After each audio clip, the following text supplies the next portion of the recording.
Hello बच्चों, welcome back to A Square classes. Today we are going to continue our next lecture on same topic that will be atomic structure. अगर मैं पिछले lecture की बात करूं तो पिछले लेक्चर में हम लोगों ने बोर्स एटॉमिक मॉडल कंप्लीट किया था, जिसमें Bohr's velocity, Bohr's radius, Bohr's energy मतलब velocity of electron in different orbit for a different atom, radius of different Bohr's orbit and energy of electron in different shell या different orbit. और for मैंने ये भी कहा था कि bore जो थ्योरी है, एटॉमिक मॉडल है, it is applicable for hydrogen and hydrogen like atom that will be single electron system. फिर मैंने कहा और लास्ट लेक्चर में हम लोग ने ये भी देखा था कि अगर कोई electron lower energy state to higher energy state में जा रहा है, अगर कोई electron lower orbit to higher orbit जा रहा है, उस केस में एनर्जी एब्जॉर्ब करेगा।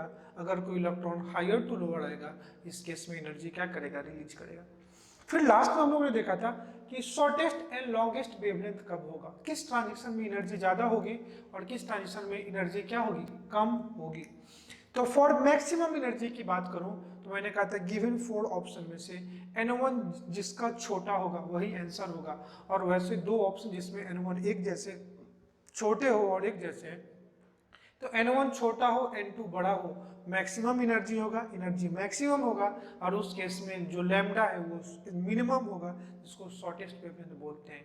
और आप कहोगे मिनिमम एनर्जी की बात करोगे तो जिसका N2 बड़ा हो, N1 बड़ा हो, जिसका N1 बड़ा हो और N2 क्लोजर टू N1 होना चाहिए, उस केस में मिनिमम एनर्जी होगी और जो वेवलेंथ है वो लॉन्गेस्ट होगा। तो आज के लेक्चर में हम लोगों को पढ़ना है हाइड्रोजन स्पेक्ट्रम। आप जानते हो कि स्पेक्ट्रम आप सुना होगा, 9th में भी सुना होगा कि जब भी प्रिज्म से कोई व्हाइट लाइट को पास कराते हो तो वो डिफ्लेक्ट हो जाता है 7 कलर ऑफ लाइट में, और जो 7 कलर ऑफ लाइट का आपको मिलता है दैट इज कॉल्ड स्पेक्ट्रम। तो हेडिंग डालिए हाइड्रोजन स्पेक्ट्रम, जो आज के लेक्चर में हम लोगों को पढ़ना है। हाइड्रोजन स्पेक्ट्रम, अगर इसमें मैं बात करूं तो हम लोगों को 2 ही चीज पढ़ना है, लिखना है इसमें, study of emission and absorption spectrum, emission of study of emission and absorption spectra, study of emission and absorption spectra. और स्पेक्ट्रम की अगर बात करोगे तो स्पेक्ट्रम का मतलब होता है स्प्लिटिंग ऑफ लाइट। अगर स्पेक्ट्रम का मतलब देखो तो इसका मतलब होता है स्प्लिटिंग ऑफ लाइट। तो when white light is passing through the prism, it splitted into 7 colour of light and the 7 color pattern which you obtain on a surface that is called spectra। जो विव gear आप पढ़ते हो violet to red तक जो पढ़ते हो। तो basically hydrogen spectrum में हम लोग को पढ़ना क्या है, तो इमिशन एंड एब्जॉर्प्शन स्पेक्ट्रम को पढ़ना है। कुछ वर्ड लाइन थ्योरेटिकल है जो मैं डिक्टेट कर रहा हूं, आप उसको लिखो, 1 by 1 मैं उसको समझाऊंगा भी। An instrument use to separate, an instrument used to separate radiation of different wavelength and frequency, an instrument used to separate radiation of different wavelength and frequency is known as spectroscope, is known as spectroscope। Example में लिखना prism, वो instrument जो different wavelength and frequency को separate कर दे, उसी को आप क्या बोलते हो बेटा, स्पेक्ट्रोस्कोप। जैसे जब भी किसी व्हाइट लाइट को आप प्रिज्म से पास कराते हो तो व्हाइट लाइट मतलब क्या, mixture of all the light. तो वो क्या करता है, जो व्हाइट लाइट जितने भी मिक्सचर ऑफ लाइट है उसको डिफरेंट कलर में सेपरेट कर देता है, और हर कलर का एक अपना क्या होगा, फ्रीक्वेंसी और वेवलेंथ। आप देखो इलेक्ट्रोमैग्नेटिक वेव में आप विजुअल डे में पढ़ चुके हो, वायलेट टू रेड। तो उस इंस्ट्रूमेंट को क्या बोलते हैं, spectroscope. Prism is a example of an spectroscope. ठीक है, prism is an example of spectroscope. The pattern और photograph of emergent radiation recorded on the film is called spectrogram, is called spectrogram। is called spectrogram, called spectrum of given radiation, या simply इसको क्या बोल सकते हैं, spectrum of given radiation. जिस film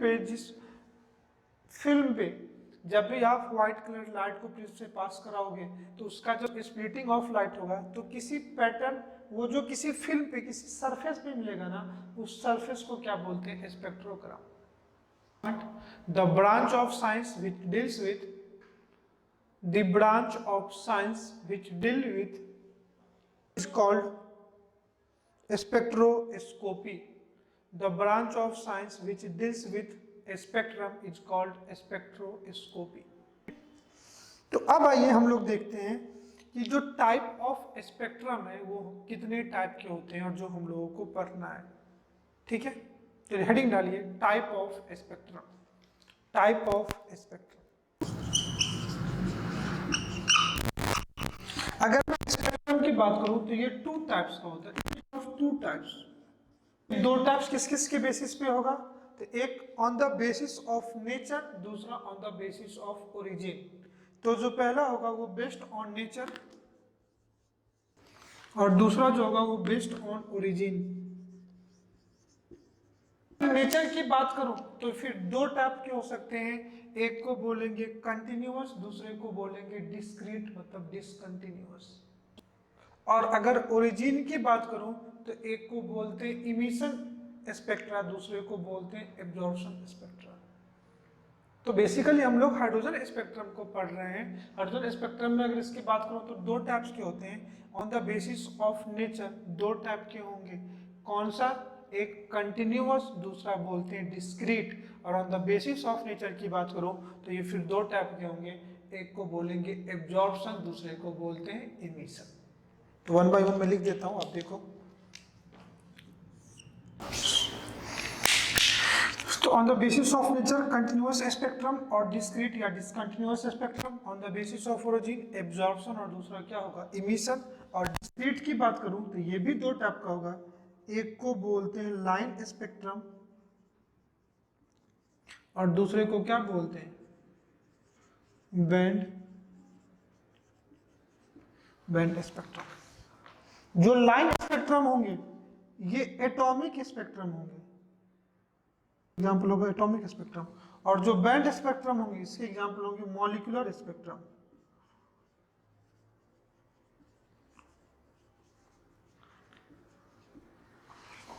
ठीक है, अब वन बाय वन इसी को हम लोगों को समझना है। लाइन और बेंड का मतलब क्या हुआ कि आपको हर एक पार्टिकुलर वेवलेंथ का आपको लाइन मिलेगा। जैसे ये समझो इस टाइप से हो गया 1 2 3 4 5। और अगर ये बेंड की बात करूं तो ये इस टाइप से होते हैं। समझो ये 1 2 3 मिला तो आप 2 को सेपरेट नहीं कर सकते, ये मिक्स और फिक्स फॉर्मेट मिक्स है एक दूसरे से। जैसे आप प्रिज्म से व्हाइट लाइट को पास कराते हो तो उसमें आप वायलेट इंडिगो को नहीं कर मिक्स सेपरेट नहीं कर सकते, मिक्स होते हैं। जिस वेवलेंथ पे एक खत्म होता है वहीं से दूसरा स्टार्ट होता है, इसलिए दोनों के को एक फिक्स शार्प पॉइंट नहीं होगा। तो यहाँ पे ये 4 2 क्या हो जाएंगे 6। तो अगर ये देखोगे तो ये बैंड के फॉर्मेट में मिलेंगे,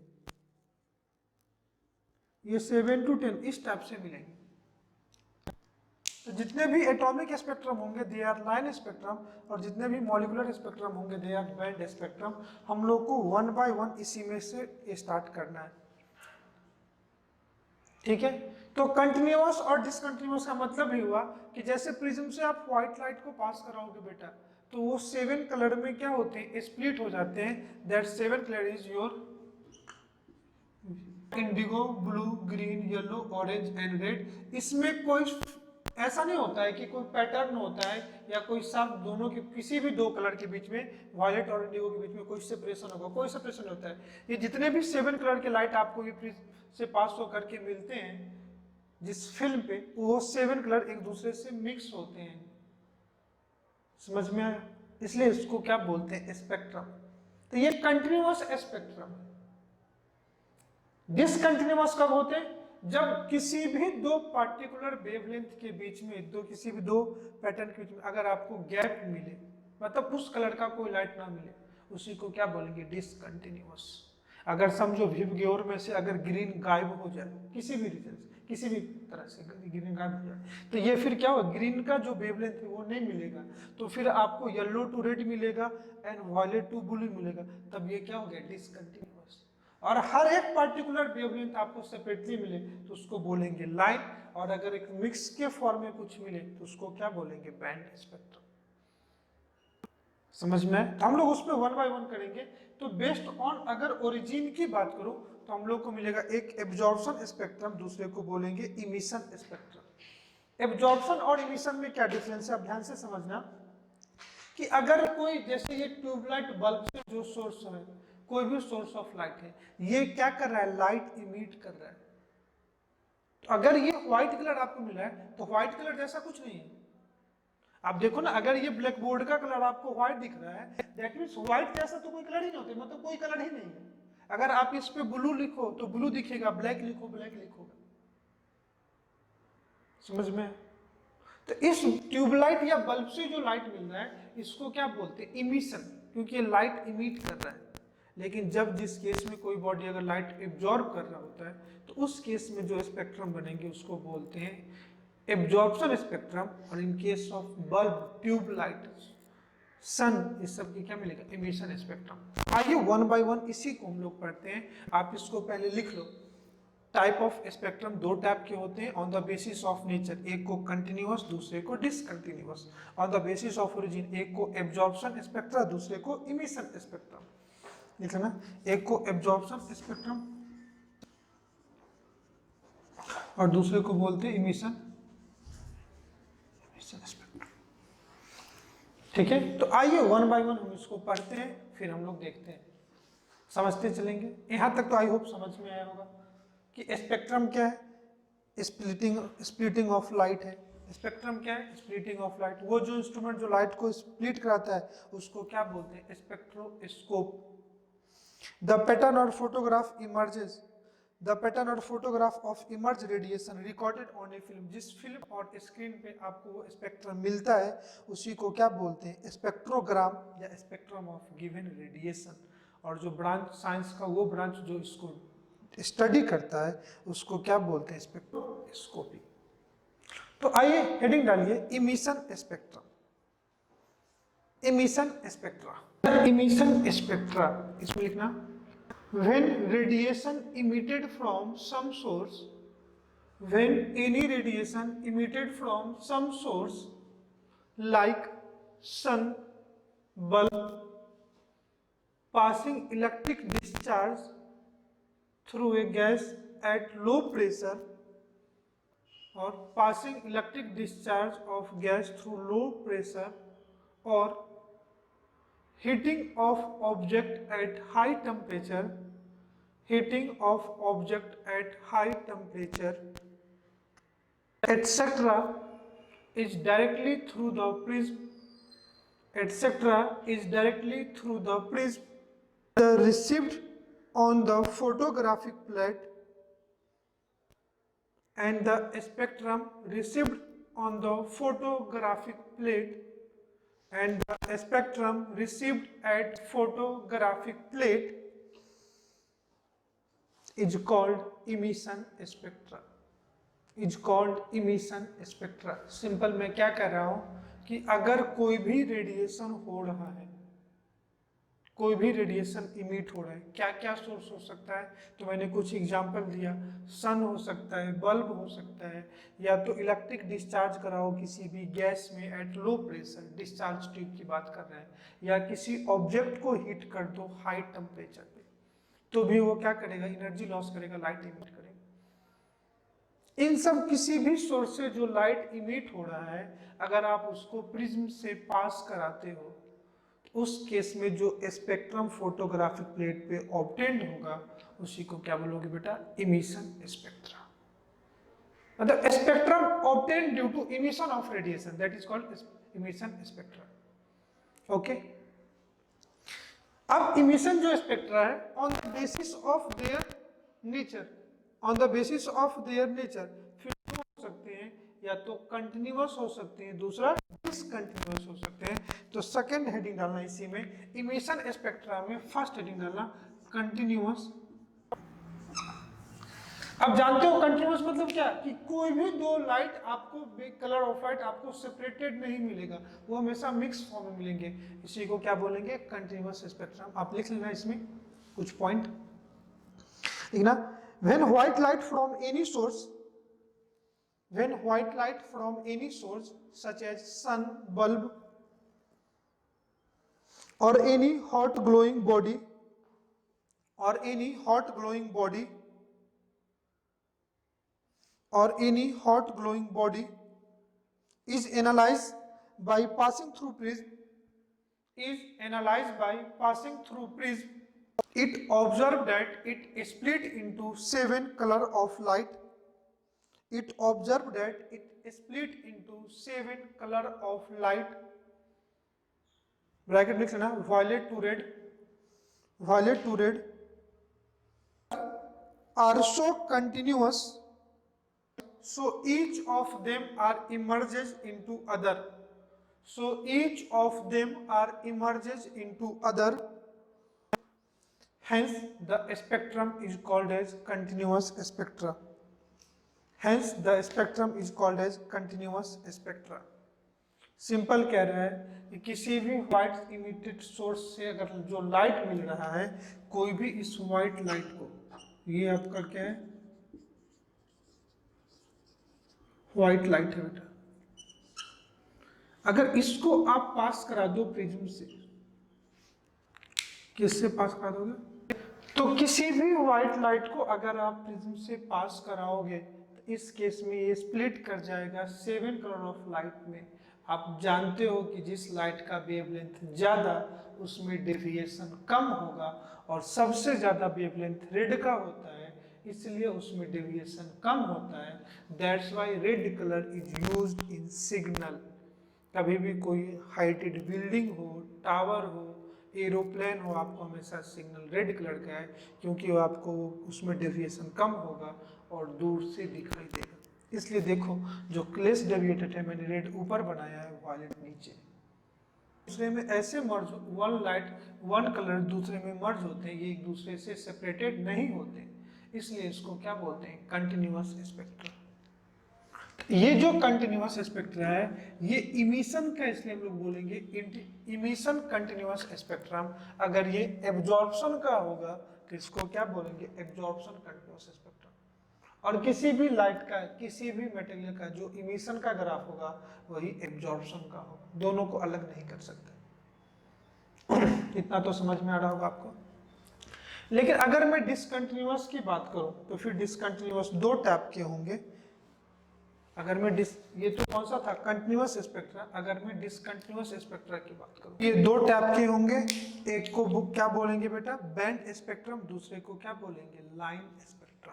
कंटिन्यूअस में कह सकते हैं it is of two type, कहता हूं बैंड स्पेक्ट्रम।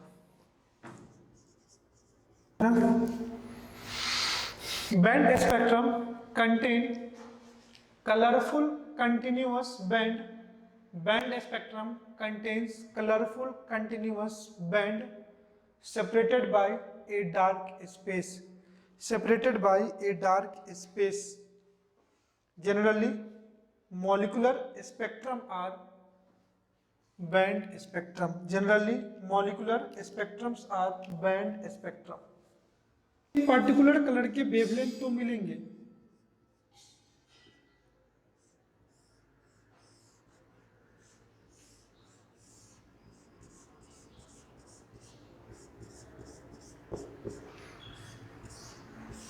ये सब आपको क्या मिलेंगे,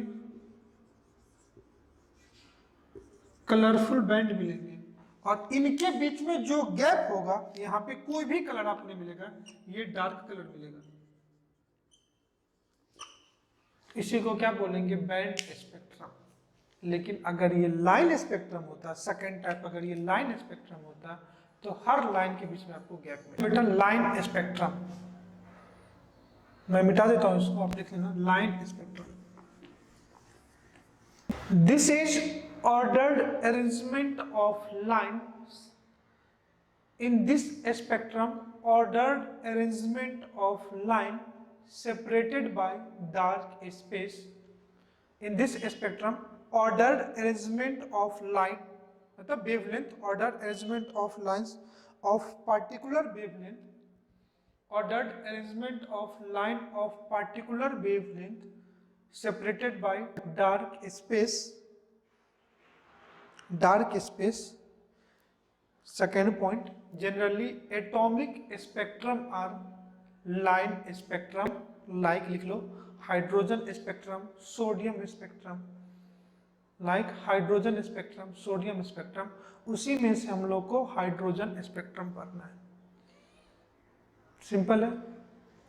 तो अगर मैं इसको दिखा दूं तो होगा क्या कि अगर लाइन में कुछ एक पार्टिकुलर वेवलेंथ, ये जैसे लैम्डा 1 है तो ये लैम्डा 2, ये लैम्डा 3, ये लैम्डा 4, हर एक लैम्डा 4 ये एक पार्टिकुलर वेवलेंथ होगा और इनके बीच में जो ये जगह है, ये लाइन है, ये डार्क स्पेस है।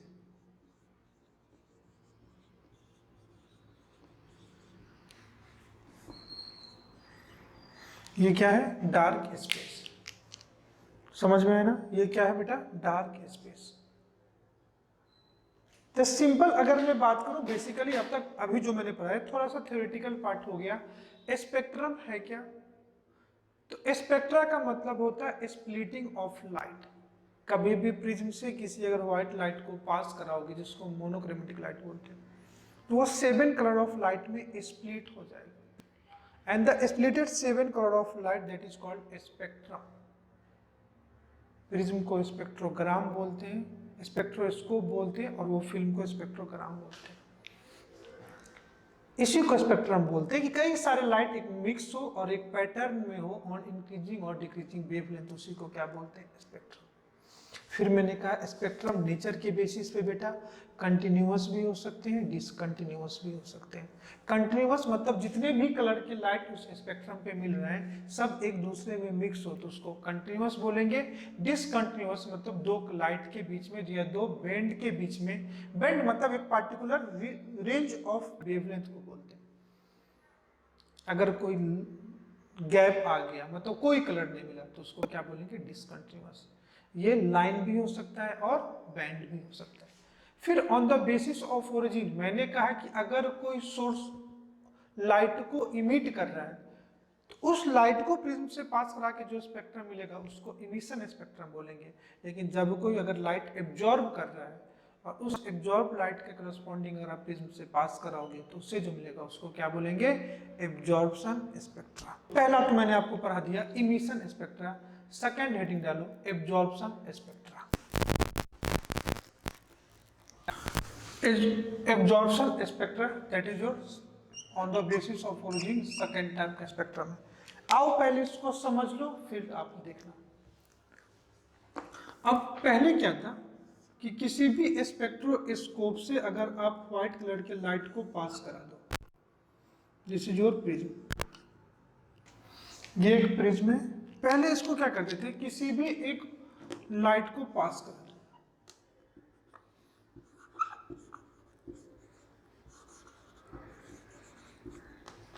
किसी भी एक व्हाइट लाइट को पास कराओ, तो जब इसको तुम पास कराते तो ये 7 कलर ऑफ लाइट में स्प्लिट हो जाता। और तो बेटा ये 7 कलर ऑफ लाइट में क्या हो रहा था? ये स्प्लिट कर रहा था। अगर मैं इसको दिखा दूं तो ये कुछ ऐसा दिखेगा। कहां से कहां? तो ये वायलेट टू रेड, और इसको क्या बोलते थे? ठीक है। और इस लाइट को अगर तुम ऑब्जर्व करते तो ये एक कंटिन्यूअस फॉर्म में मिलता, लाइक दिस। मैं दिखाने की कोशिश कर रहा हूं, देखना बेटा, ये किस फॉर्म में मिलता। ये 7 कलर लाइट मिलता। कौन कौन सा? Violet, indigo, blue, green, yellow, orange and red, ये रेंज मिलता। और सब ये किस फॉर्म में मिलता? कंटिन्यूअस। मैं क्या कर रहा हूं कि ये जो व्हाइट कलर लाइट प्रिज्म से पास करा रहे थे आप,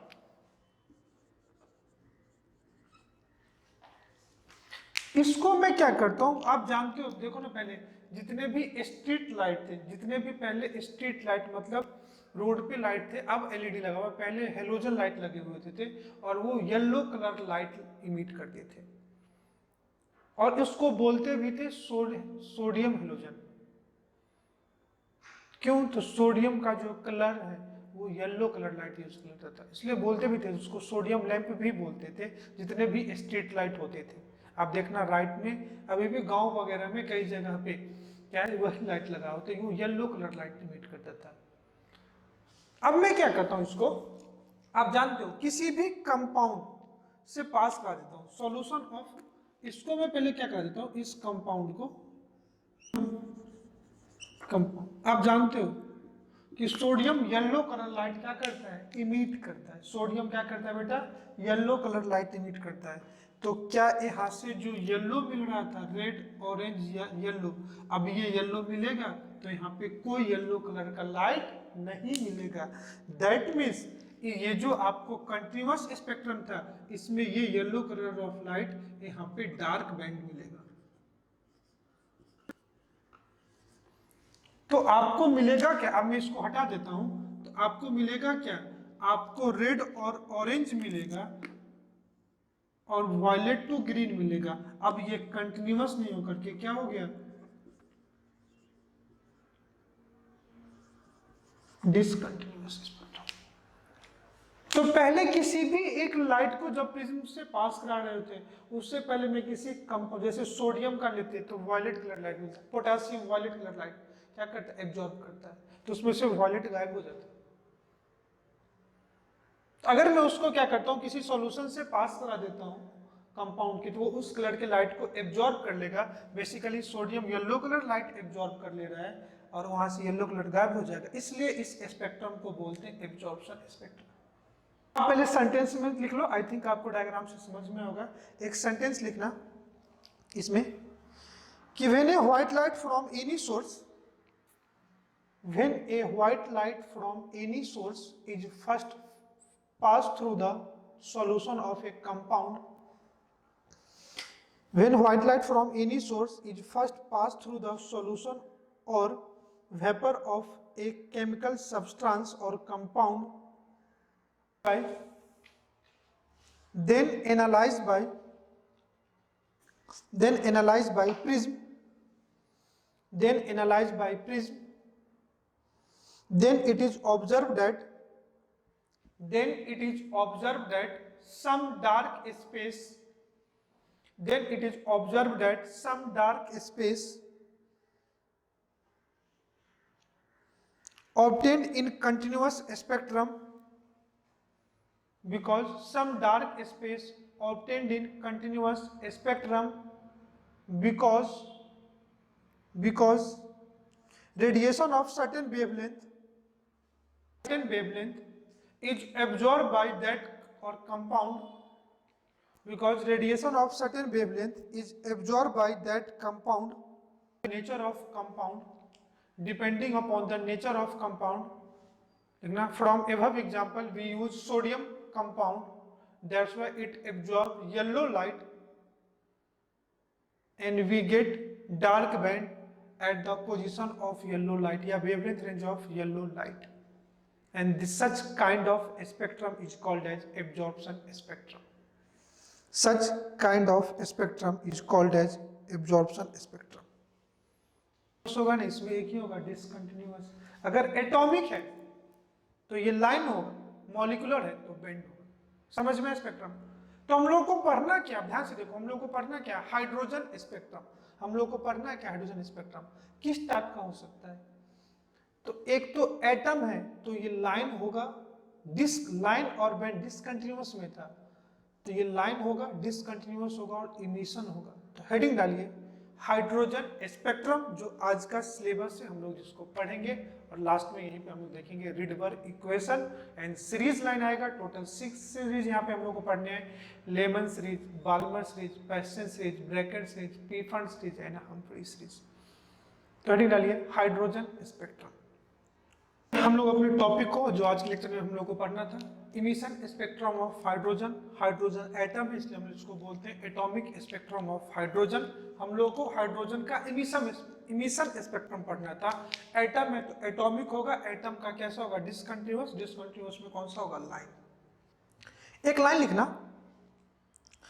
पहले आप एक लाइन लिखो, फिर मैं समझाता हूँ डायग्राम क्या है। लिखना, when hydrogen gas at low pressure, when hydrogen gas at low pressure is taken in a discharge tube, when hydrogen gas at low pressure taken in a discharge tube, the light emitted on passing electricity in discharge tube, the light emitting on passing electric discharge, the light emitting on passing electric discharge, passing through prism, when passing through prism, the spectrum obtained is called hydrogen spectrum. Then spectrum obtained is called hydrogen spectrum, when hydrogen spectrum. तो अब मैं क्या कह रहा हूं कि ये एक डिस्चार्ज ट्यूब लिया, मैं क्या कर रहा हूं, डिस्चार्ज ट्यूब में हाइड्रोजन गैस लिया, ये डिस्चार्ज ट्यूब है, इसका मतलब ही क्या हुआ बेटा, लो प्रेशर। अब इसमें मैं क्या कर रहा हूं, इलेक्ट्रिक करंट पास कर रहा हूं।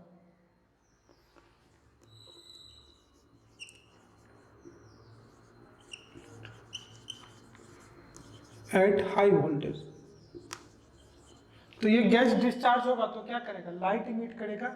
इसलिए मैंने यहाँ पे लिया स्लिट, क्योंकि अगर ये हर डायरेक्शन में लाइट इमिट कर रहा है, तो अगर ये प्रिज्म से डेविएट भी होगा तो अपने को पता चलेगा ना। इसलिए मुझे क्या चाहिए, प्लेन पोलराइज लाइट या एक सिंगल डायरेक्शन लाइट। इसलिए मैंने क्या लिया, स्लिट, जिसमें एक होल है, वही लाइट इस डायरेक्शन में पास करेगा। जब इसको मैंने प्रिज्म से पास कराया तो जो स्पेक्ट्रम इस फोटोग्राफिक प्लेट पे मिला, उसी स्पेक्ट्रम को क्या बोलेंगे, हाइड्रोजन स्पेक्ट्रम। ये जो स्पेक्ट्रम मिला उसी को क्या बोलेंगे, हाइड्रोजन। आप वो मत समझना कि किसी भी मोनोक्रोमेटिक व्हाइट लाइट को आप प्रिज्म से पास कराते हो तो 7 कलर की लाइट मिलती, नहीं। यहाँ पे आप देखोगे टोटल 6 डिफरेंट लाइन मिले, टोटल 6 डिफरेंट लाइन मिले। और इस लाइन को, इस 6 डिफरेंट लाइन को अगर आप माइक्रोस्कोप से देखोगे तो ये टोटल 6 डिफरेंट लाइन है। अब मैं कह सकता हूं one line is made up of 1000 line, और एक लाइन है जो 1000 से ज्यादा लाइन से मिलके क्या हुआ, बना हुआ है। तो टोटल 6 डिफरेंट लाइन मिलेंगे। आप कहोगे टोटल 6 डिफरेंट लाइन, हर एटम का अपना एक लाइन मिलता है। जैसे सोडियम लेते तो उसका 2 ही लाइन मिलता है। और टोटल 6 साइंटिस्ट थे जिन्होंने 6 डिफरेंट लाइन को डिस्कवर किया, और उसी को हम लोग पढ़ते हैं line spectrum of hydrogen. Simple मैं कह रहा हूं कि अगर मैं डिस्चार्ज ट्यूब में हाइड्रोजन गैस लेकर तो उसमें इलेक्ट्रिक करंट पास करा रहा हूं एट हाई वोल्टेज पे, तो उससे जो लाइट मिला उसको अगर मैं प्रिज्म से पास करा दूं तो टोटल 6 डिफरेंट लाइन मिलेंगे। उसी को क्या बोलेंगे, हाइड्रोजन स्पेक्ट्रम। जब उस 6 डिफरेंट लाइन को आप माइक्रोस्कोप से स्टडी करोगे तो आपको पता चलेगा कि one line is made up of 1000 lines. समझ में आया नहीं आया? नेक्स्ट, यहाँ पे डायग्राम को अच्छे से बना लो पहले, अब आपको समझ में भी आ गया होगा। एटॉमिक स्पेक्ट्रम ऑफ हाइड्रोजन, कौन सा स्पेक्ट्रम हम लोग पढ़ रहे हैं, इमिशन स्पेक्ट्रम। एटम है तो ये कंटिन्यूअस या डिसकंटिन्यूअस, डिसकंटिन्यूअस होगा, उसमें भी एटॉमिक है तो ये लाइन स्पेक्ट्रम होगा। एक लाइन लिखना, ये डायग्राम बनाने के बाद एक लाइन लिखना, पॉज करके डायग्राम बना लो, फिर एक लाइन लिखना। Line spectrum of hydrogen is observe due to, देखो ना, ये हम लोग इमिशन स्पेक्ट्रम पढ़ रहे हैं। तो इमिट लाइट एनर्जी कब इमिट होगा, जब इलेक्ट्रॉन, बोर्ड्स से आप कंपेयर कर लो, इलेक्ट्रॉन हायर टू लोअर आएगा या लोअर टू हायर जाएगा। तो जब इलेक्ट्रॉन हायर टू लोअर आएगा मतलब किसी भी एक्साइटेड स्टेट से ग्राउंड स्टेट में आएगा, उसको क्या बोलेंगे, D excitation of electron. Excitation of electron मतलब जब लोअर टू हायर जाता। तो ये क्यों मिल रहा है, क्योंकि इलेक्ट्रॉन डी एक्साइट हो रहे हैं। यही पॉइंट में लिखा रहा हूं। The line spectrum of hydrogen is observe due to the line spectrum of hydrogen is observe due to de excitation of electron from d excitation of electron from one stationary orbit to another stationary orbit from one stationary orbit to another stationary orbit one stationary orbit to another stationary orbit। तो एक stationery orbit से दूसरे stationery orbit में आने पे जो energy वो release कर रहा है, मतलब इलेक्ट्रॉन डी एक्साइट हो रहा है, उससे जो स्पेक्ट्रम मिलेंगे उसी को क्या बोलेंगे? Hydrogen spectrum. इतना तक तो समझा? आप लिख लो, फिर इसी का मैं केस समझा रहा हूं आपको। तो पहले मैं डी ब्रोगली इक्वेशन बताता हूँ, फिर आपको स्पेक्ट्रम ड्रॉ करके बनाऊंगा, फिर दो स्पेक्ट्रम, उस स्पेक्ट्रम के नेम, कौन से स्पेक्ट्रम कहाँ से स्टार्ट होंगे वो फिर मैं आगे आपको पढ़ा दूंगा। स्पेक्ट्रम में हम कह रहे हैं इलेक्ट्रॉन डी एक्साइट हो रहा है from higher orbit to lower orbit. मैं उसी को समझाने की कोशिश कर रहा हूँ बेटा। समझो ये कोई आपका हायर ऑर्बिट है और this is your lower orbit. इसको n1 ले लेता हूँ, चलो यहाँ ले लेता हूँ, ये लोअर ऑर्बिट, इसको n1 ले लेता हूँ, ये हायर ऑर्बिट, इसको n2 ले लेता हूँ। ऐसा नहीं कह सकता कि n1 हमेशा 1 ही होगा, अलग अलग सीरीज में ये n1 और n2 की वैल्यू चेंज कर जाएगी। और अगर हायर टू लोअर ऑर्बिट आएगा, इसी को बोलेंगे, अगर कोई electron higher to lower orbit, इसी को बोलेंगे डी एक्साइटेशन। मतलब ये नहीं होगा कि हमेशा n=1, कोई भी ऑर्बिट हो सकता है। 5 से 3 पे आएगा तो 5 हायर, लोअर क्या 3, 5 से 4 पे आएगा तो लोअर 4, 5 से फर्स्ट पे आएगा तो लोअर 1, हायर क्या रहेगा 5। अगर मैं बोर्स एटॉमिक ऑर्बिट से एनर्जी ऑफ लोअर ऑर्बिट निकालूं तो ये कितना हो जाएगा? -13.6 Z² अपॉन n1 का स्क्वायर। ये एनर्जी ऑफ लोअर ऑर्बिट है। और एनर्जी ऑफ हायर ऑर्बिट की बात करूं तो -13.6 इंटू Z² अपॉन n2 का स्क्वायर। तो जब भी इलेक्ट्रॉन ये डी एक्साइट होगा तो कितना एनर्जी लूज करेगा? तो जो ऑर्बिट के बीच का डिफरेंस है बेटा, वही एनर्जी लूज करेगा ना। तो यहाँ पे डेल्टा ई जो होगा, energy of higher orbit minus energy of lower orbit, यही एनर्जी क्या होगा? इमिट होगा या एब्जॉर्ब होगा। ये एनर्जी क्या होगा? ये इमिट होगा ऑफ एनर्जी। और जब भी एनर्जी इमिट होगा तो in the form of photon, mission of energy in the form of photon. और आप जानते हो जो फोटोन की एनर्जी होती है E = hc/λ और hν के बराबर होता है। ये सब बेटा भूल मत जाना। तो आ जाओ हम यहाँ पे फॉर्मूला में पुट कर दें वैल्यू। जो डेल्टा ई एनर्जी इमिट करेगी, हायर ऑर्बिट की एनर्जी कितना? -13.6 Z² अपॉन n2 का स्क्वायर। दूसरा माइनस फॉर्मूला का, और इसकी वैल्यू -13.6 Z² अपॉन n1 का स्क्वायर। ये माइनस माइनस क्या हो जाएगा बेटा? प्लस।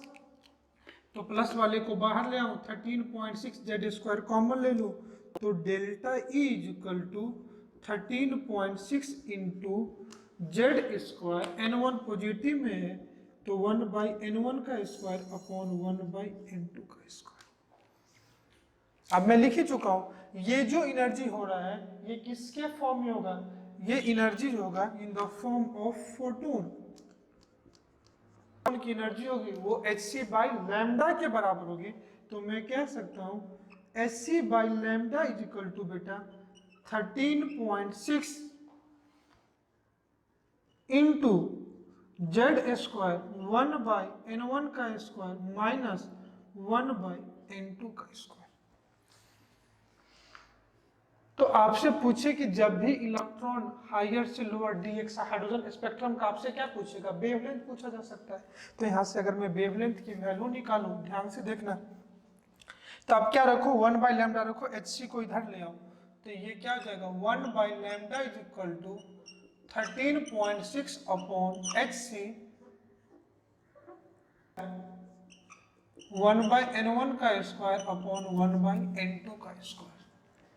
अब ध्यान से देखो बेटा 13.6 और ये जो एनर्जी है वो इलेक्ट्रॉन वोल्ट में हम लोग लेके चल रहे थे ना, तो ये जो 13.6 है अपॉन hc ये क्या होगा कांस्टेंट, और 1/λ को अपन वेव नंबर भी बोल सकते हैं या 1/λ बोल सकते हैं, और इसी कांस्टेंट को बोलते हैं r z स्क्वायर 1/n1 का स्क्वायर अपॉन 1/n2 का स्क्वायर। ये 13.6 अपॉन hc यही जो r आया इसी r को बोलते हैं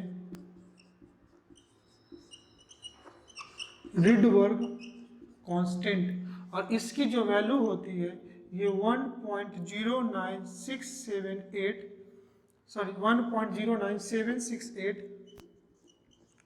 इंटू 10⁻⁷ मीटर इनवर्स होता है। क्या होगा मीटर इनवर्स, और इतने बड़ी वैल्यू को तो हमेशा याद नहीं रख सकते थे बेटा, इसलिए अप्रॉक्स में इसको 1.1 इंटू 10⁻⁷ मीटर इनवर्स। देखो ना हम लोग इसको हाइड्रोजन स्पेक्ट्रम से निकाल रहे थे, और हाइड्रोजन स्पेक्ट्रम से पूछे कि अगर उस वेवलेंथ बताओ, कोई भी इलेक्ट्रॉन अगर किसी हायर ऑर्बिट से लोअर ऑर्बिट में जा रहा तो उसका वेवलेंथ, तो 1/λ is equal to rz square 1/n1 का स्क्वायर माइनस n2 का स्क्वायर, और r की जो वैल्यू है वो किसके बराबर है 13.6 इंटू hc के बराबर है, और इस इक्वेशन को बोलते हैं रिडबर्ग रिडबर्ग इक्वेशन। और यहाँ से देखोगे तो r की वैल्यू 13.6 इंटू hc के बराबर होगा, क्रॉस मल्टीप्लाई कर दो तो यहाँ से RHC की वैल्यू 13.6 इलेक्ट्रॉन वोल्ट में होती है बेटा। ये वैल्यू कभी कभी आपको क्वेश्चन में डायरेक्टली यूज करना आ जाएगा। क्लियर है? तो ऐसा नहीं है कि इसको हाइड्रोजन स्पेक्ट्रम रिडबर्ग इक्वेशन से भी निकाल सकते हैं, और हम लोग बोर्ड से भी निकाल सकते हैं। बोर्ड से क्या करते सकते थे, हर ऑर्बिट की एनर्जी हम लोग हाइड्रोजन के स्पेक्ट्रम में पता था। हाइड्रोजन की रिस्पेक्ट में हाइड्रोजन एटम के पहले ऑर्बिट की एनर्जी कितनी थी -13.6 z square upon n square. तो जिस दो ऑर्बिट का यहाँ एनर्जी डिफरेंस ले लो उसको इक्वल कर दो hc अपॉन लैम्डा।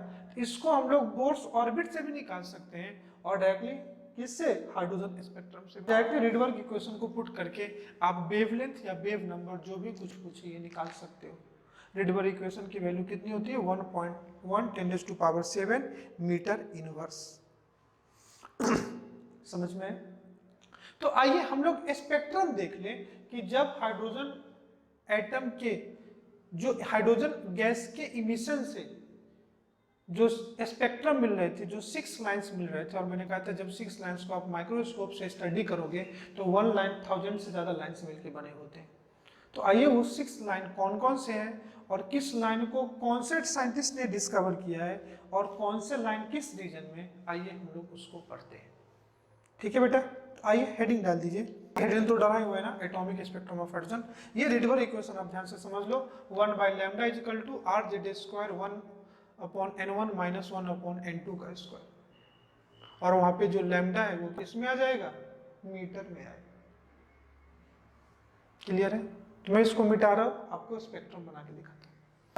ये रखता हूं मैं ताकि आपको समझ में आए। उस इक्वेशन को यहाँ पे लिख लेते हैं और उधर हम आपको स्पेक्ट्रम बना के दिखाते हैं। इक्वेशन आपका आ गया 1/λ is equal to wave number rz square 1/n1 का स्क्वायर अपॉन 1/n2 का स्क्वायर,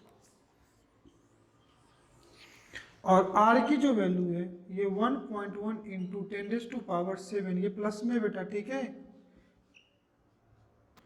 ये कितना मीटर। अब बेटा मैं आपको हाइड्रोजन स्पेक्ट्रम बना के बताता हूँ, इसलिए मैं आपके सामने में ड्रॉ कर रहा हूँ, आप ध्यान से देखना।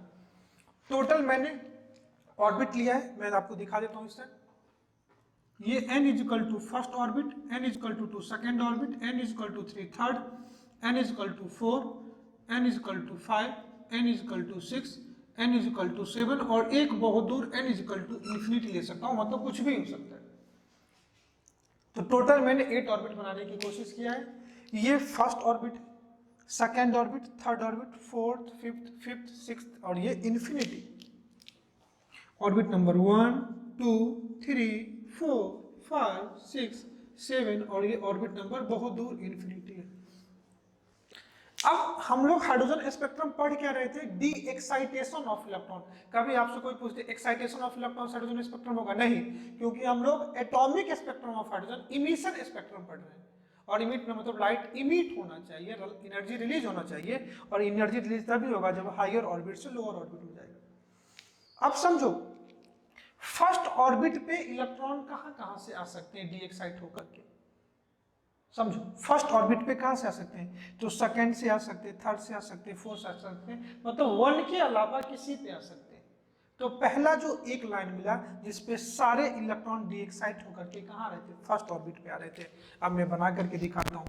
यहाँ पे सेकंड से आ सकते हैं, थर्ड से आ सकते हैं, फोर्थ से आ सकते हैं, फिफ्थ से आ सकते हैं, सिक्स से आ सकते हैं, 7 से आ सकते हैं, 8 से आ सकते हैं, और मैं इन्फिनाइट दिखा दे रहा हूं। वैसे स्पेक्ट्रम जिसमें सारे इलेक्ट्रॉन एक ही चीज फिक्स है, ग्राउंड फिक्स है। ग्राउंड स्टेट जो मैंने कहा था ना, एनर्जी ऑफ लोअर ऑर्बिट, वो कौन सा हो जाएगा? N1। इसी सीरीज को बोलते हैं लाइमन सीरीज। इसको क्या बोलेंगे बेटा यहाँ पे? तो वैसे सीरीज लाइन जिसमें सारे इलेक्ट्रॉन कहाँ पे आ रहे हैं? फर्स्ट ऑर्बिट पे, इसको बोलते हैं LYMA, लाइमन सीरीज।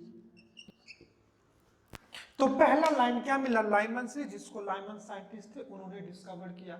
और लाइमन सीरीज जब भी होगा क्या फिक्स हो गया? N1 की वैल्यू कितना हो जाएगा? 1। तो यहाँ पे आपको मिलेगा फर्स्ट लाइमन, बताओ सीरीज कहाँ से मिलेगा? तो पहला इलेक्ट्रॉन कहाँ से आ जाएगा? 2, 1। जैसे देखो ना, जब बोर्ड्स में पढ़ा था तो मैंने कहा था फोर्थ एक्साइटेड स्टेट, मतलब फिफ्थ ऑर्बिट से आता है। तो अगर मैं बोलूं फर्स्ट लाइमन सीरीज, तो लाइमन के लिए N1 कितना है? 1। तो फर्स्ट कहां से आ जाएगा? 2 से। सेकंड कहां से आएगा? 3 से। फोर्थ कहां से आ जाएगा? 5th से। जो भी सीरीज लाइन बोले उसमें लोअर ऑर्बिट क्या कर दो? ऐड कर दो। सेकंड में बात कर रहा हूं जिसमें सारे ऑर्बिट कहां से आ जाएंगे? सेकंड से आ जाएंगे। तो देखो, सेकंड पे पहला थर्ड से आ जाएगा, फोर्थ से आ जाएगा, फिफ्थ से आ जाएगा, सिक्स्थ से आ जाएगा, 7th से आ जाएगा, 8 से आ जाएगा, और कहां तक? इन्फिनिटी से आ सकते हैं। वैसे सीरीज लाइन जिसमें सारे इलेक्ट्रॉन डी एक्साइट होकर के सेकेंड ऑर्बिट पे आए, इसको बोलते हैं बाल्मर सीरीज। और बाल्मर सीरीज में N1 की वैल्यू क्या हो गई? 2। तो अगर मैं बोलूं फर्स्ट बाल्मर सीरीज कहां से आ रहा है, तो देखो पहला कहां से आ रहा है? 3 से। मतलब जो भी सीरीज लाइन बोलूं उसमें लोअर ऑर्बिट ऐड कर दूं, मतलब फर्स्ट तो 2 + 1 कितना? थर्ड से आ रहा हूं। सिक्स्थ मतलब 8 से आ रहा होगा। थर्ड मतलब 2 + 3 5th से आ रहा होगा। समझ में? तो पहला सीरीज का नाम जो साइंटिस्ट ने डिस्कवर किया लाइमन, सेकेंड बाल्मर, थर्ड आ जाओ पैश्चर। मैं पूरा एक साथ बना दे रहा हूं, फिर बाद में आपको समझा देता हूं। Fourth infinity, Lyman, Balmer, Paschen. ध्यान से देख लो, पहला series line Lyman series, second Balmer series, third Paschen, PASCHN, Paschen series.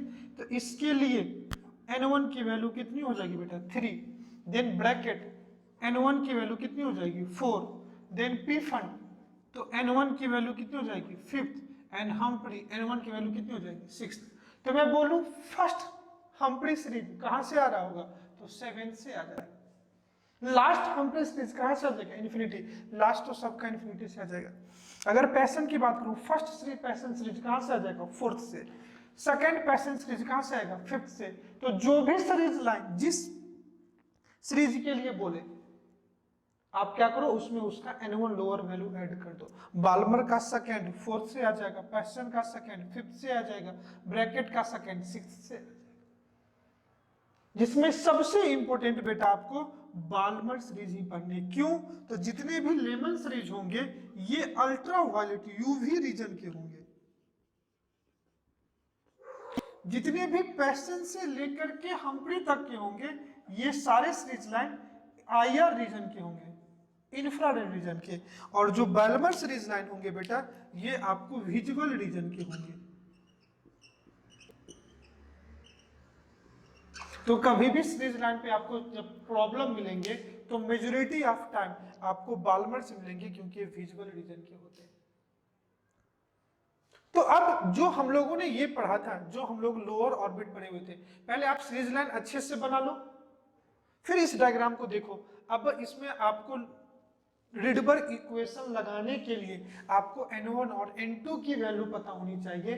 तो अगर बोर्स ऑर्बिट से देखोगे तो आपको डायरेक्टली ऑर्बिट नंबर गिवन होता था। अब यहाँ पे आपको सीरीज लाइन दे दिया, लाइमन सीरीज मतलब आपको n1 की वैल्यू 1, बाल्मर मतलब n1 की वैल्यू 2, पेस्टन n1 की वैल्यू 3, ब्रैकेट n1 की वैल्यू 4, पीफंड n1 की वैल्यू 5, हम्फ्री n1 की वैल्यू 6। आपको बोल दे फर्स्ट बाल्मर सीरीज मतलब n2 कितना हो गया 3, फोर्थ बाल्मर सीरीज n2 कितना हो गया 6। तो इसके हेल्प से आपको सीरीज लाइन का इतना ही यूज था, समझ में। इसलिए मैंने कहा था कि हर एक लाइन 1000 ऑफ लाइन से मिल, 1000 में इनफाइनाइट ले लो आप, इनफाइनाइट ऑफ लाइन से मिल करके बना होगा। और टोटल 6 लाइन यही थे, Lyman, Balmer, Paschen, Brackett, Pfund and Humphrey. आप ये बताओ सबसे ज्यादा एनर्जी किस लाइन में मिलेंगे? तो ज्यादा एनर्जी मतलब क्या, वेवलेंथ शॉर्टेस्ट, और ज्यादा एनर्जी n1 सबसे छोटा ये है, तो देखो यूवी रीजन में, और सबसे कम एनर्जी हम्फ्री सीरीज में होगी। तो एक क्वेश्चन और बनते हैं कि लाइमन का सबसे शॉर्टेस्ट वेवलेंथ कौन सा होगा और सबसे लॉन्गेस्ट वेवलेंथ कौन सा होगा? तो हम लोग वही बोर का कॉन्सेप्ट यूज करेंगे। मैं एक सीरीज आपको लाइमन पढ़ा दूंगा जिसमें मतलब शॉर्टेस्ट वेवलेंथ, लॉन्गेस्ट वेवलेंथ आपको समझ में आ जाए, मतलब वेवलेंथ का रेंज क्या होना चाहिए। अगर n1 से n2 जा रहा है और n1 से इन्फिनिटी जा रहा है, एनर्जी कब ज्यादा होगा? तो मैंने कहा था n1 जितना छोटा और n2 जितना बड़ा। तो n1 दोनों लाइमन के लिए n1 सेम है, n2 बड़ा मतलब लास्ट लाइन ऑफ लाइमन होगा, और एनर्जी ज्यादा होगा तो वो शॉर्टेस्ट वेवलेंथ होगा। और लॉन्गेस्ट कब होगा? तो n2 2 होगा, और शॉर्टेस्ट कब होगा? 1 to इन्फिनिटी। यही टाइप के क्वेश्चन मिलेंगे। एक और टाइप के क्वेश्चन यहाँ पे मिलेंगे, कहेगा कि अगर कोई इलेक्ट्रॉन 5th से 3rd पे आ रहा है तो टोटल कितने लाइन मिलेंगे, मतलब कितने करस्पॉन्डिंग वेवलेंथ मिलेंगे। देखो ना, लाइमन में 1 से लेकर के इन्फिनिटी तक आ सकता है, मतलब इनफाइनाइट नंबर ऑफ लेंथ मिलेंगे ना, इनफाइनाइट नंबर आपको वेवलेंथ मिलेंगे ना। और हर वेवलेंथ एक क्या करेगा, पार्टिकुलर फोटोन को करेगा। तो बोलेंगे कितने टाइप ऑफ रे मिलेंगे, कितने टाइप ऑफ फोटोन मिलेंगे। तो दूसरा क्या पूछ सकते हैं, नंबर ऑफ फोटोन। तो उसका भी फॉर्मूला मैं बता देता हूँ, आप इसको लिख लो, कुछ क्वेश्चन करा देता हूँ, फिर आपको मैं लाइमन सीरीज एक सीरीज करा देता हूँ कि क्या क्या पूछे जा सकते हैं, फिर वो फॉर्मूला बता देता हूँ। ओके, आप क्वेश्चन करते हैं हम लोग। कह रहा है calculate wavelength of photon emitted when A electron in hydrogen atom. मतलब हाइड्रोजन एटम का मतलब क्या, आपको जेड की वैल्यू दे दी 1। जेड क्या था, एटॉमिक नंबर, जिस एटम की बात करोगे उसका atomic number. Make a transition from n is equal to 2 to n is equal to 1। या तो डायरेक्टली आपको दे दे n is equal to 2 to n is equal to 1, या इसी को क्या बोल सकता था पता है, मैं इसी को बोल सकता हूं फर्स्ट लाइमन सीरीज। क्या बोल सकता हूं, first Lyman series, n is equal to 1 to, Lyman के लिए n1 की वैल्यू 1 और फर्स्ट सीरीज मतलब n1 से 2। तो वेवलेंथ पूछा है तो 1 by lambda is equal to r Z square 1 upon n1 का स्क्वायर अपॉन 1 माइनस n2 का स्क्वायर। वैल्यू पुट कर दो बेटा, तो 1 by lambda is equal to r 1 का स्क्वायर 1 इंटू 1 बाई n1 का स्क्वायर 1 माइनस 2 का स्क्वायर कितना 4, 1 माइनस 1 बाई 4 कितना 3 by 4, 1 by lambda is equal to r into 1 minus 1 by 4, ये कितना हो जाएगा 3r by 4 is equal to 1 by lambda. तो यहाँ से लैम्डा इजिकल टू कितना बेटा 4 बाई 3r। आपसे सिमिलरली यही बोलता है वेवलेंथ बताओ थर्ड बाल्मर सीरीज के लिए। क्या बोल दिया आपसे, थर्ड बाल्मर सीरीज कौन से एटम, हाइड्रोजन एटम के लिए बताओ। तो हाइड्रोजन एटम मतलब Z1, बाल्मर सीरीज है तो N1 की वैल्यू कितनी हो गई बेटा 2, और थर्ड तो N2 की वैल्यू जिस सीरीज की बात करें उसमें उसका लोएस्ट ऐड कर दो, तो 3 + 2 5, नहीं है तो आप फिर से देखो बाल्मर का पहला सीरीज कहाँ से आ जाएगा, बाल्मर खुद n = 2 पे है तो 3 से आ जाएगा, दूसरा 4 से आ जाएगा, तीसरा 5 से आएगा। देखो n2 = 5, फॉर्मूला लगा दो तो आप क्या लगाओगे 1/λ = r z², तो z की जगह 1 का स्क्वायर डालो इंटू 1/n1 तो 2 का स्क्वायर माइनस 1/5 का स्क्वायर, तो कितना हो जाएगा r इंटू 1/4 माइनस 1/25, तो आप उसमें लोगे तो कितना हो जाएगा ये 25 - 4 23/100, तो ये आ जाएगा बेटा 23r/100 = 1/λ, तो यहाँ से λ = 100/23r, that will be your answer. और यहाँ पे ये लैम्डा किस में हो जाएगा, ये मीटर में होगा। कोई दिक्कत? तो आपको इसी टाइप के क्वेश्चन मिलेंगे नेक्स्ट लेक्चर में, हम लोग काफी सारा क्वेश्चन करेंगे। आइए मैं थोड़ा सा एक सीरीज लाइन पढ़ाता हूँ, हेडिंग भी हमने डाला है spectral line of hydrogen spectrum, spectral line of hydrogen spectrum पहला सीरीज में पढ़ाता हूँ, लाइमन सीरीज।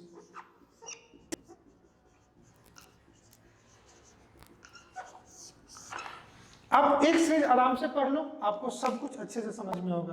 पहला क्या कह सकते हैं, it is the first spectral series of hydrogen, पहला पॉइंट क्या कह सकता हूं, first spectral series of hydrogen atom. दूसरा किस रीजन में होगा, तो ये अल्ट्रावायलेट रीजन में होगा। तीसरी बात इसके लिए क्या कह सकते हैं कि इसके लिए N1 की वैल्यू कितनी होगी 1, तो मैं बोलूं first Lyman series, first Lyman series तो कितना हो जाएगा 2, सेकेंड लाइमन सीरीज कितना हो जाएगा 3, थर्ड लाइमन सीरीज कितना हो जाएगा 4।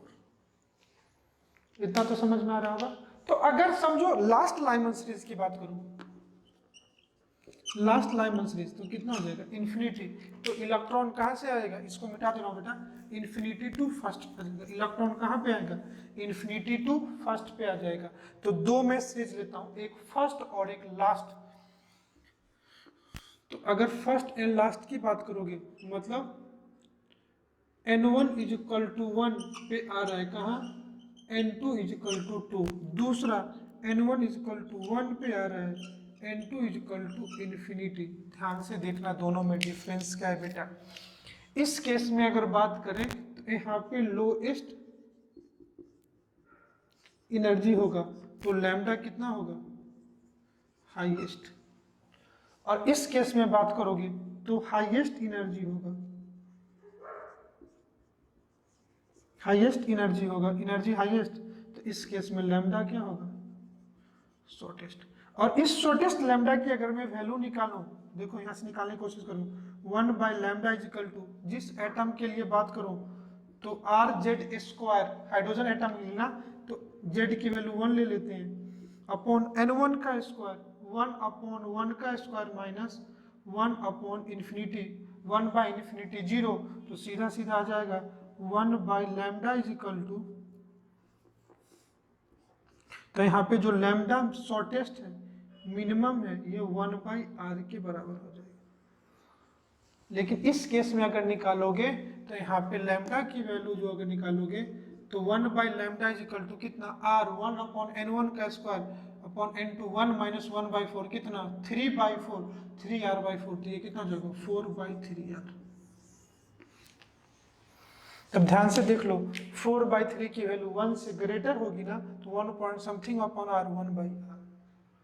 तो जो इस केस में लाइमन सीरीज के केस में जो लैम्डा का रेंज होगा, जो लैम्डा का रेंज होगा तो ग्रेटर होगा 1/r से, और स्मॉलर होगा कितना से बेटा 4/3r,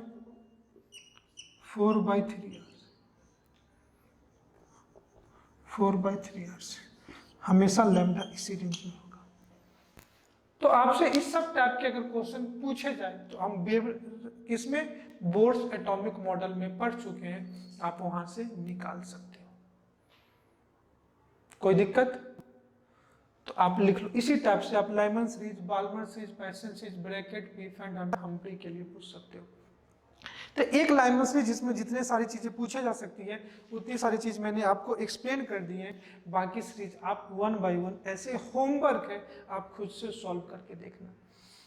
हर सीरीज का शॉर्टेस्ट एंड लॉन्गेस्ट वेवलेंथ भी आपसे पूछे वो भी निकाल सकते हैं। हमने लाइमन का निकाल दिया है, बाकी आप बेटा निकाल लेना, ठीक है। तो नोट करके मैं कुछ पॉइंट लिखाता हूं जो number of spectral line count कर रहे हैं। अगर कोई इलेक्ट्रॉन डी एक्साइट हो रहा है किसी हायर ऑर्बिट से लोअर ऑर्बिट में तो क्या चाहिए, नंबर ऑफ स्पेक्ट्रल लाइन। तो नोट करके एक पॉइंट लिखना,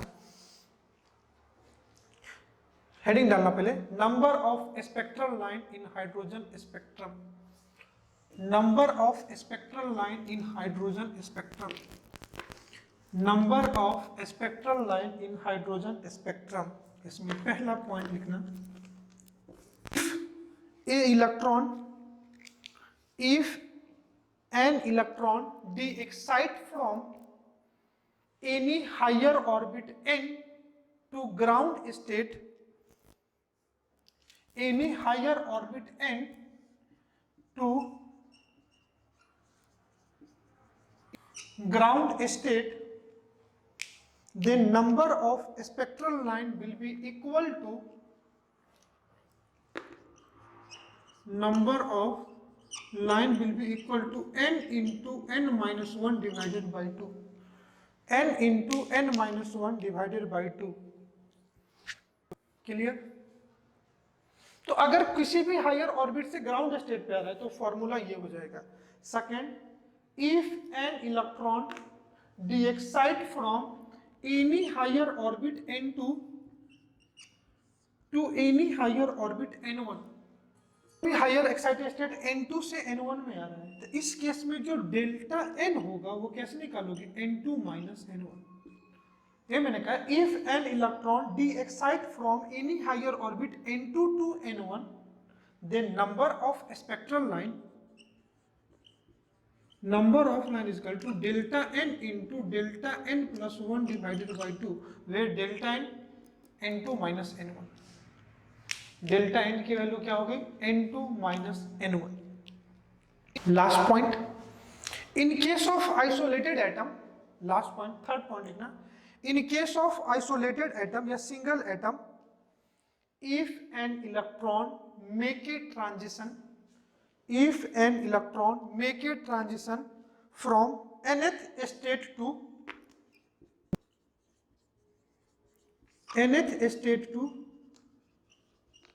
ground state, nth state to ground state, then maximum number of spectral line, then maximum number of spectral line,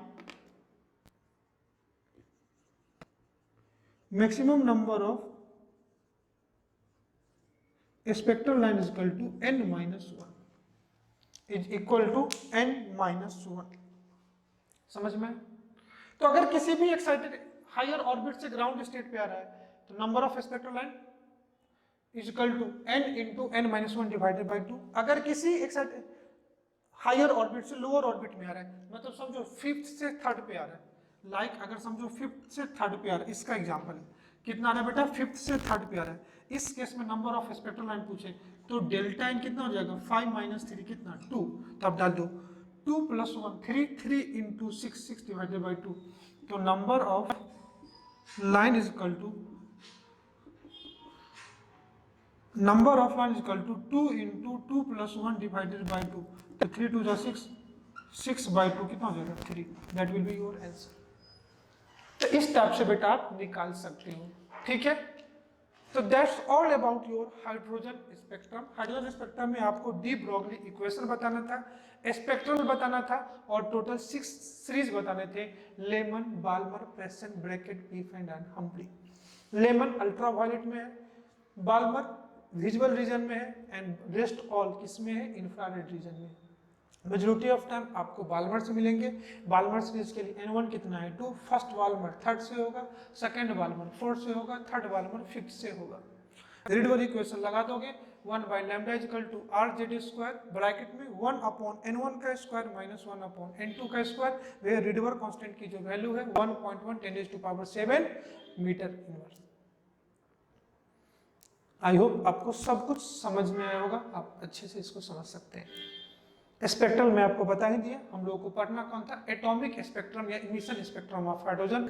obviously emission होगा, डिसकंटिन्यूअस में लाइन स्पेक्ट्रम हम लोगों को पढ़ना है। हम लोगों ने इमिशन भी देखा, एब्जॉर्प्शन भी देखा, कंटिन्यूअस डिसकंटिन्यूअस भी देखा, डिसकंटिन्यूअस में लाइन स्पेक्ट्रम भी देखा एंड बैंड स्पेक्ट्रम भी देखा, रिडवर इक्वेशन भी देखा।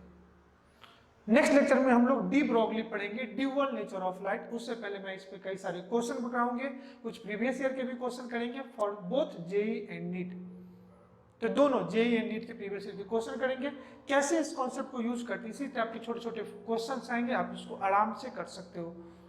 ओके, तो आज का लेक्चर हम लोग यहीं तक रखते हैं। नेक्स्ट लेक्चर में हम लोग स्टार्ट करेंगे ड्यूअल नेचर ऑफ लाइट, इसको डी ब्रॉगली हाइपोथेसिस पढ़ेंगे, और आज के लेक्चर पे हाइड्रोजन स्पेक्ट्रम पे रिडबर्ग इक्वेशन पे कुछ क्वेश्चंस करेंगे। एज यूजुअल लेक्चर कैसा लगा आप मुझे बताइएगा जरूर। इतने देर तक पेशेंस के साथ, कंसंट्रेशन के साथ आपको कंप्लीट लेक्चर सुनने, समझने एंड कंप्लीट नोट्स बनाने के लिए बहुत बहुत धन्यवाद। Thank you.